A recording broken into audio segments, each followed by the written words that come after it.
এক রাজ্যের এক রাজা ছিল, নাম ছিল তার টেপা রাজা।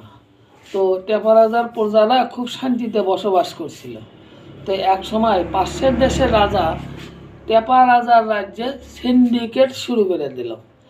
তো সিন্ডিকেট এমনভাবে শুরু করলো যে সিন্ডিকেটের জ্বালায় দ্রব্যমূল্য অতিরিক্ত বেড়ে গেল। 5 বছরে 25 গুণ দ্রব্যমূল্য বেড়ে গেল। তখন টেপা রাজার রাজ্যের প্রজারা আন্দোলন শুরু করলো। তারা বলতে লাগলো, টেপা রাজার পদত্যাগ, নইলে শালার ফাটামো প্যাট।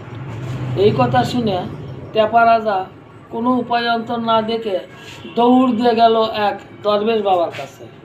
দরবেশ বাবার কাছে যেয়ে বলল, দরবেশ বাবা আমাকে বাঁচান।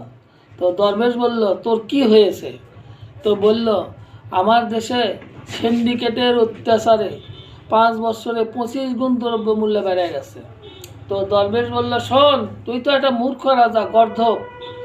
শোন, মালিক সমিতি, শ্রমিক সমিতি, চাউল সমিতি, ধান সমিতি, ব্যবসায়ী সমিতি, তারপরে কুলি সমিতি, যত যা কিছু সমিতি আর ফেডারেশনগুলো আছে, এইগুলো তুই সবগুলো ভেঙে দে।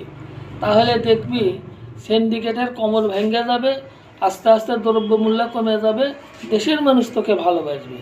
রাজা দৌড় দিয়ে চলে গেল রাজ সিংহাসনে, যাইয়া মন্ত্রী আর রাজ্যের সবগুলো জ্ঞানীগুণী লোকদের ডাকলো, ডেকে দরবেশের কথাগুলো খুলে বলল।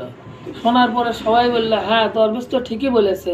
তো তখন পরের দিনেই সিদ্ধান্ত মোতাবেক ঘোষণা করে দিল, এ দেশে যত মালিক সমিতি আছে, শ্রমিক সমিতি আছে, ট্যাংলারি সমিতি আছে, কুলি সমিতি আছে, ব্যবসায়ী সমিতি আছে, যত ফেডারেশন আছে, সব ভেঙে দিলাম। এই কথা বলার পরে কিছুদিনের মধ্যে আস্তে আস্তে দ্রব্যমূল্য কমে গেল আর দেশের মানুষ খুব শান্তিতে বসবাস করতে লাগলো। তারপরে রাজা একদিন আবার চলে গেল দরবেশ বাবার কাছে।